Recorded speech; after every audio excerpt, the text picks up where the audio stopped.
भगवान पारशनाथ की यह मंगल गाथा देखने सुनने वालों को भगवान पारशनाथ उनके जीवन को मंगलमय करें। इस जम्बूद्वीप के भरत क्षेत्र संबंधी काशी देश में बनारस नाम का एक नगर था। उसमें काश्यप गोत्री राजा विश्वसेन राज्य करते थे। उनकी रानी का नाम वामा देवी था। देवों ने रत्नों की धारा बरसाकर उसकी पूजा की थी। रानी वामा देवी ने वैशाख कृष्ण द्वितीया के दिन प्रातः काल के समय विशाखा नक्षत्र में 16 स्वप्न देखे और उसके बाद अपने मुख में प्रवेश करता हुआ एक हाथी भी देखा। प्रातः काल के समय बजने वाले मंगल वाद्यों की ध्वनि सुनकर उसकी आंख खुल गई और मंगलाभिषेक से संतुष्ट होकर तथा वस्त्राभरण पहनकर वह राजा के समीप पहुंची। आदर पूर्वक वह महाराज के आधे सिंहासन पर बैठी और अपने द्वारा देखे हुए सब स्वप्न यथाक्रम से कहने लगी। अवधि ज्ञानी महाराज विश्वसेन ने स्वप्नों का फल कहते हुए कहा, तुम्हारे गर्भ से महाप्रतापशाली तीर्थंकर पुत्र जन्म लेगा। हे कृशोदरी, मुख कमल में हाथी का प्रवेश देखने से सूचित होता है कि देवों के द्वारा पूजित होने वाला वह पुत्र आज तेरे उदर में आकर विराजमान हुआ है। इस प्रकार वह पति से स्वप्नों का फल सुनकर बहुत ही हर्षित हुई। उसी समय समस्त इंद्रों ने आकर बड़े हर्ष से स्वर्गावतरण की बेला में भगवान के माता पिता का कल्याणाभिषेक कर उत्सव किया। उस समय महाराज विश्वसेन का राज मंदिर अपने वैभव के द्वारा स्वर्गलोक का भी उल्लंघन कर रहा था। सो ठीक ही है, क्योंकि पुण्यात्मा जीवों का समागम कौन सा कल्याण नहीं करता है। 9 माह पूर्ण होने पर पौष कृष्ण एकादशी के दिन अनिल योग में रानी वामा देवी के गर्भ से भगवान पारशनाथ का जन्म हुआ। उसी समय अपने आसानों से कंपायमान होने से सौधर्म आदि सभी इंद्रों ने तीर्थंकर भगवान के जन्म का समाचार जान लिया। भगवान के जन्म होते ही सब ओर आनंद का वातावरण छा गया। इंद्रादिकों ने मेरु पर्वत पर ले जाकर बाल प्रभु का अभिषेक किया और नामकरण आदि क्रियाएं कर भगवान का जन्म कल्याणक महोत्सव धूमधाम से संपन्न किया।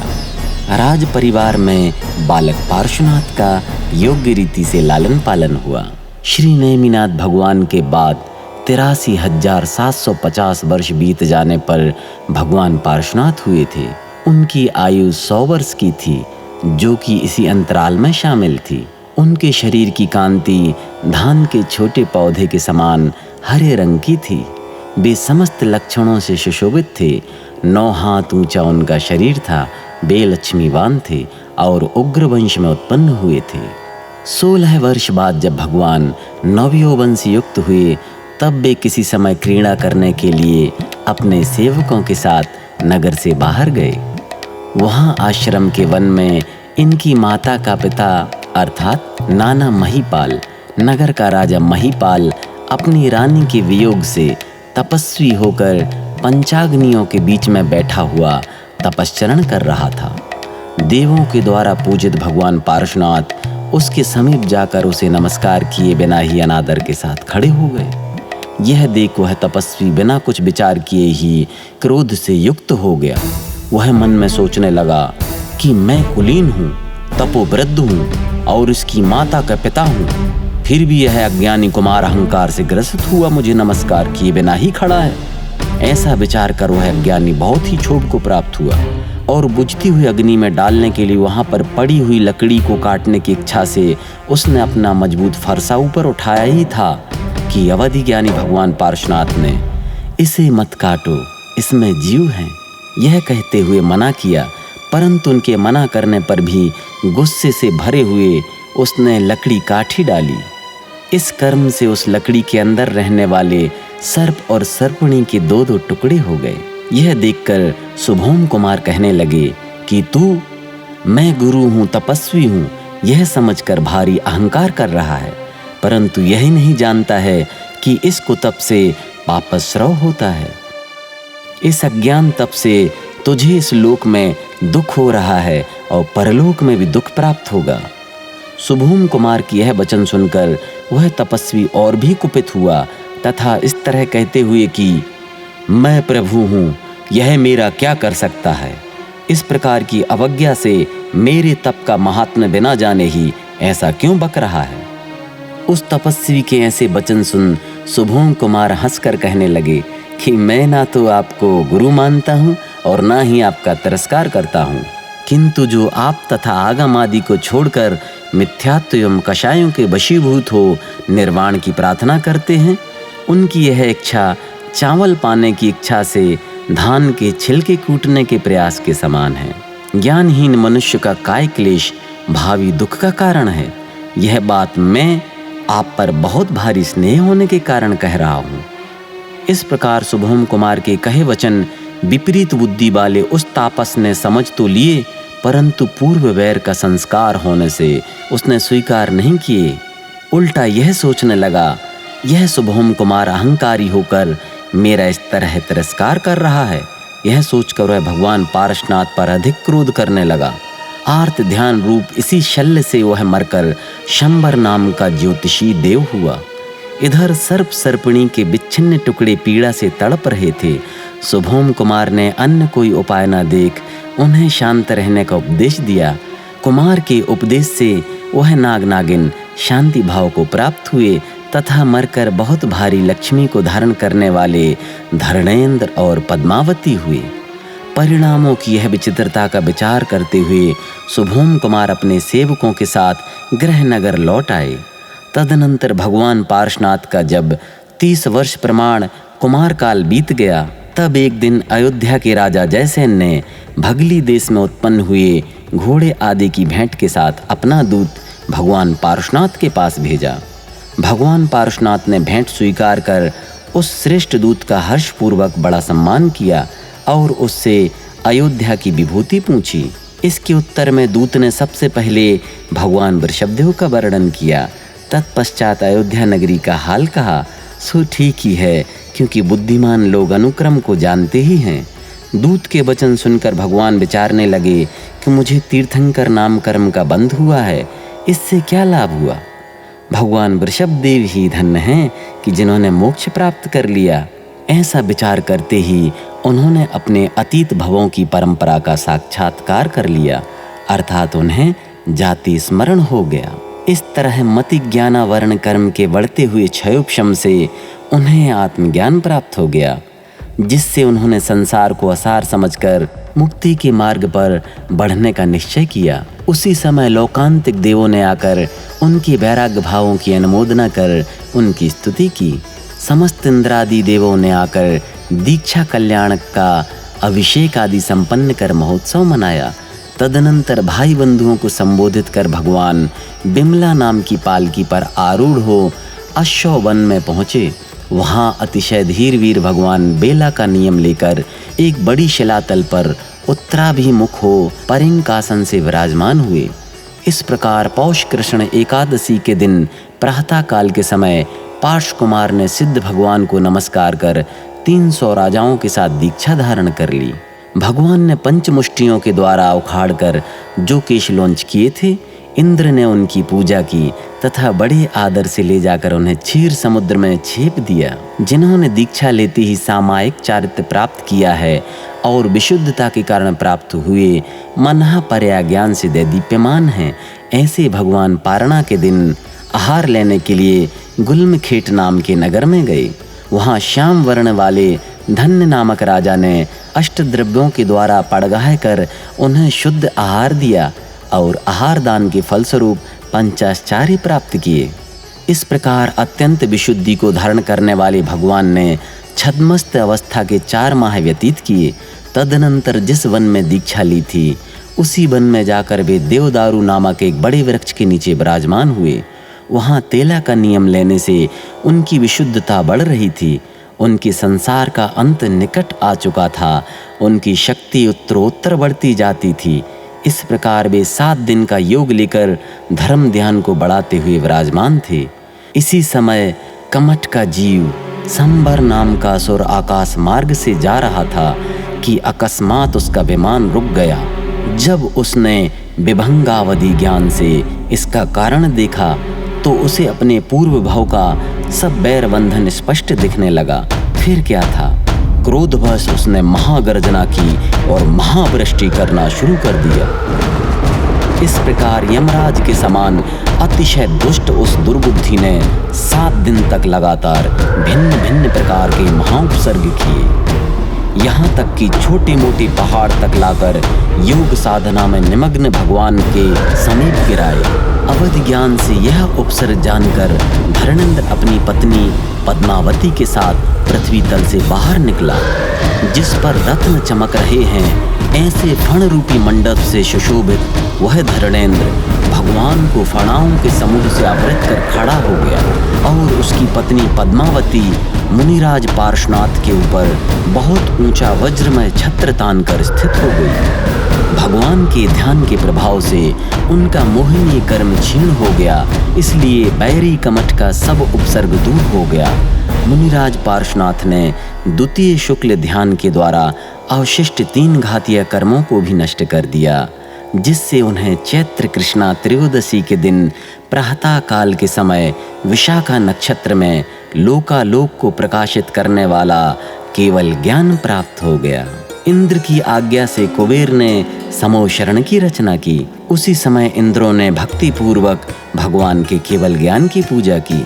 शंबर नाम का ज्योतिषी देव भी भगवान की महिमा देखकर शांत हो गया और उसने सम्यक दर्शन प्राप्त कर भगवान पार्श्वनाथ की शरण स्वीकार कर ली। यह देख उस वन में रहने वाले 700 तपस्वियों ने भी मिथ्या दर्शन छोड़कर सम्यक्त ग्रहण कर लिया। सभी शुद्ध सम्यक दृष्टि हो गए और बड़े आदर के साथ प्रदक्षिणा देकर भगवान पार्श्वनाथ के चरणों में नमस्कार करने लगे। आत्म कल्याण के लिए अनेक तपस्वियों ने उस समय संयम धारण भी कर लिया। भव्य जीवों के कल्याणार्थ भगवान की दिव्य ध्वनि खिरी। उस दिव्य ध्वनि में भगवान के पूर्व भव और कमठ के बैर की गाथा इस तरह ज्ञात हुई। जम्बूद्वीप के भरत क्षेत्र में एक सुरम्य नाम का देश है। उसमें पोदनपुर एक नगर है। उस नगर में किसी समय अरविंद नाम का एक राजा राज्य करता था। उसी नगर में वेद शास्त्रों को जानने वाला एक विश्वभूति नाम का ब्राह्मण रहता था।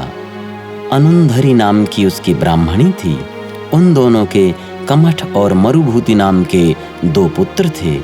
कमठ की स्त्री का नाम वरुणा था और मरुभूति की स्त्री का नाम वसुंधरी था। ये दोनों भाई राजा के मंत्री थे। इनमें छोटा भाई मरुभूति नीति का अच्छा जानकार सदाचारी था। कमठ विशेष विद्वान न होने के साथ साथ सदाचारी भी नहीं था। वह अपने दुर्व्यवहार से घर के लोगों को तंग किया करता था। एक दिन राजा अरविंद ने मरुभूति को कार्यवश बाहर भेजा। घर पर मरुभूति की स्त्री थी। वह बहुत ही सुंदरी थी। मौका पाकर कमठ ने उसे अपने षड्यंत्र में फंसाकर उसके साथ दुर्व्यवहार करना चाहा। जब राजा को इस बात का पता चला तब उसने मरुभूति के वापस आने के पहले ही कमठ को देश से बाहर निकाल दिया। कमठ जन्मभूमि को छोड़कर यहाँ वहाँ घूमता हुआ एक पर्वत के किनारे पर पहुँचा। वहाँ पर एक साधु पंचाग्नि तप कर रहा था। कमठ उसी का शिष्य बन गया और वहाँ एक वजनदार शिला को लिए दोनों हाथों को ऊपर उठाकर खड़ा खड़ा कठिन तपस्या करने लगा। इधर जब मरुभूति राजकार्य करके अपने घर वापस आया और उसने कमठ के देश निकालने के समाचार सुने तब उसका हृदय दुख से व्याकुल हो गया। मरुभूति सरल परिणामी और स्नेही पुरुष था। उसने कमठ के अपराध पर कुछ भी विचार नहीं कर उसे वापस लाने की राजा से प्रार्थना की। राजा अरविंद ने उस कमठ को बुलाने की आज्ञा दे दी। मरुभूति राजा की आज्ञा पाकर हर्षित होता हुआ ठीक उसी स्थान पर पहुंच गया जहां पर उसका बड़ा भाई कमठ तपस्या कर रहा था। मरुभूति क्षमा मांगने के लिए उसके चरणों में पड़कर कहने लगा, पूज्य भ्राता, आप मेरा अपराध क्षमा कर फिर से घर चलिए। आपके बिना मुझे वहां अच्छा नहीं लगता। क्षमा के वचन सुनते ही कमठ का क्रोध और भी अधिक बढ़ गया। उसकी आंखें लाल लाल हो गईं, ओंठ कांपने लगे तथा कुछ देर बाद दुष्ट दुष्ट करते हुए उसने हाथों की वजनदार शिला मरुभूति के मस्तक पर पटक दी। शिला गिरते ही मरुभूति के प्राण पखेरु उड़ गए। कमठ भाई को मरा हुआ देखकर अट्टहास करता हुआ किसी दूसरी ओर चला गया। मरते समय मरुभूति के मन में दुर्ध्यान हो गया था, इसलिए वह मलय पर्वत पर कुब्जक नामक सल्लिकी वन में वज्रघोष नाम का हाथी हुआ। कमठ की स्त्री वरुणा मरकर उसी वन में हस्तिनी हुई, जो कि वज्रघोष के साथ तरह तरह की क्रीड़ा किया करती थी। जब राजा अरविंद को मरुभूति की मृत्यु का समाचार मिला, तब वह बहुत दुखी हुआ। किसी एक समय राजा अरविंद ने विरक्त होकर राज्य छोड़ दिया और संयम धारण कर सब संग के साथ वंदना करने के लिए सम्मेद शिखर की ओर प्रस्थान किया। चलते चलते वे उसी वन में पहुँचे और सामायिक का समय होने पर प्रतिमा योग धारण कर विराजमान हो गए। सो ठीक ही है, क्योंकि तेजस्वी मनुष्य अपने नियम का थोड़ा भी उल्लंघन नहीं करते हैं। उन्हें देखकर जिसके दोनों कपोल तथा ललाट से मद झर रहा है, ऐसा वह मदोन्मत्त हाथी उन प्रतिमा योग के धारक अरविंद मुनिराज को मारने के लिए उद्यत हुआ, परंतु उनके वक्षस्थल पर जो श्रीवत्स का चिन्ह था, उसे देखकर उसके हृदय में अपने पूर्व भाव का संबंध साक्षात दिखाई देने लगा। मुनिराज से पूर्व जन्म का स्नेह होने के कारण वह हाथी चुपचाप खड़ा हो गया। सो ठीक ही है, क्योंकि त्रियंच भी तो बंधुजनों में मैत्री भाव का पालन करते हैं। उस हाथी ने उन मुनिराज से हेतु पूर्वक धर्म का स्वरूप अच्छी तरह जानकर प्रोषधोपवास आदि श्रावक के व्रत ग्रहण किए। उस समय वह हाथी पाप से डरकर दूसरे हाथियों के द्वारा तोड़ी हुई वृक्ष की शाखाओं और सूखे पत्तों को खाने लगा। पत्थरों पर गिरने से अथवा हाथियों के समूह के संगठन से जो पानी प्रासुक हो जाता था, वह उसे ही पीता था तथा प्रोषोधोपवास के बाद पारणा करता था। इस प्रकार चिरकाल तक तपश्चरण करता हुआ वह महाबलवान हाथी अत्यंत दुर्बल हो गया। किसी एक दिन वह पानी पीने के लिए वेगवती नदी के कीचड़ में फंसकर गिर गया। यद्यपि कीचड़ से निकलने के लिए उसने बहुत प्रयास किया, परंतु समर्थ न हो सका। वहीं पर दुराचारी कमठ का जीव मरकर कुक्कुट नामक सांप हुआ था। उसने पूर्व पर्याय के बैर के कारण उस हाथी को काट खाया, जिससे वह मरकर सहस्रार स्वर्ग में 16 सागर की आयु वाला देव हुआ। इधर कुक्कुट सांप भी मरकर धूम प्रभा नरक में उत्पन्न हुआ। स्वर्ग से चयकर मरुभूति का जीव विजयार्ध पर्वत में त्रिलोकोत्तम नगर के राजा विद्युत गति का रश्मि वेग नामक पुत्र हुआ और कुक्कुट सर्प का जीव धूम प्रभा नरक से निकलकर अजगर हुआ। रश्मि वेग मुनि हो गया था। उस अवस्था में अजगर ने रश्मि वेग को देखा तो पूर्व वैरवश क्रुद्ध होकर उसे निगल गया। इस तरह समाधिस्थ होकर रश्मि वेग अच्युत स्वर्ग के पुष्पक विमान में देव हुआ। अजगर भी मरकर छठे नरक में उत्पन्न हुआ। स्वर्ग से चयकर रश्मि वेग का जीव राजा वज्रवीर और रानी विजया का चक्रवर्ती वज्रनाभि नामक पुत्र हुआ। कमठ का जीव छठे नरक से निकलकर कुरंग नामक भील हुआ। एक दिन चक्रवर्ती वज्रनाभि ने अपना सारा राजपाट छोड़कर मुनि दीक्षा धारण कर ली। तभी एक समय उस कुरंग नामक भील ने मुनि वज्रनाभि पर भयंकर उपसर्ग किया, जिससे वज्रनाभि समाधिस्थ होकर सुभद्र नामक मध्यम ग्रीविक के मध्यम विमान में 27 सागर की आयु वाले अहिमिंद्र हुए और कुरंग भील मरकर नारकी हुआ। स्वर्ग से चयकर मरुभूति का जीव राजा वज्रबाहु और रानी प्रभंकरी का आनंद नामक पुत्र हुआ तथा कमठ का जीव नरक से निकलकर सिंह हुआ। इस पर्याय में भी सिंह ने मरुभूति के जीव आनंद पर उनकी मुनि अवस्था में उपसर्ग किया तथा कंठ पकड़कर प्राणांत कर दिया। वह आनंद नाम के मुनिराज आनत स्वर्ग में इंद्र हुए और सह महिपाल नगर का राजा महिपाल हुआ। स्वर्ग से चयकर मरुभूति का जीव मैं पार्श्वनाथ हुआ और यहाँ पर किए गए उपसर्ग में मुझे केवल ज्ञान प्राप्त हुआ। इस प्रकार पार्श्वनाथ भगवान ने दिव्य देशना दी। कमठ और मरुभूति के पूर्व भावों को जानकर सभी के मन में क्षमाधारी भगवान पार्श्वनाथ के प्रति अपार श्रद्धा हुई। भगवान पार्श्वनाथ के समो शरण में स्वयंभू को आदि लेकर 10 गणधर थे। 350 मुनिराज पूर्व के ज्ञाता थे, 10,900 शिक्षक थे, 1,400 अवधि ज्ञानी थे, 1,000 केवल ज्ञानी थे, इतनी ही विक्रिया रिद्धि के धारक थे, 750 मनः पर्याय ज्ञानी और 600 वादी थे। इस प्रकार सब मिलाकर 16,000 मुनिराज उनके समोशरण में थे। सुलोचना को आदि लेकर 36,000 आरिकाएं थीं, 1 लाख श्रावक थे, 3 लाख श्राविकाएं थीं, असंख्यात देव देवियां और संख्यात त्रयंच थे। इस प्रकार 12 सभाओं के साथ धर्मोपदेश करते हुए भगवान ने 5 माह कम 70 वर्ष तक विहार किया। अंत में जब उनकी आयु का 1 माह शेष रह गया, तब वे विहार बंद कर सम्मेदाचल की शिखर पर 36 मुनियों के साथ प्रतिमा योग धारण कर विराजमान हो गए।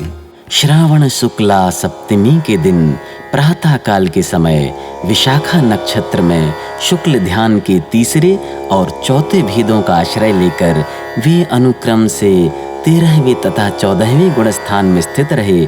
फिर यथाक्रम से उस समय के योग्य कार्य कर समस्त कर्मों का क्षय हो जाने से मोक्ष में जा विराजमान हुए।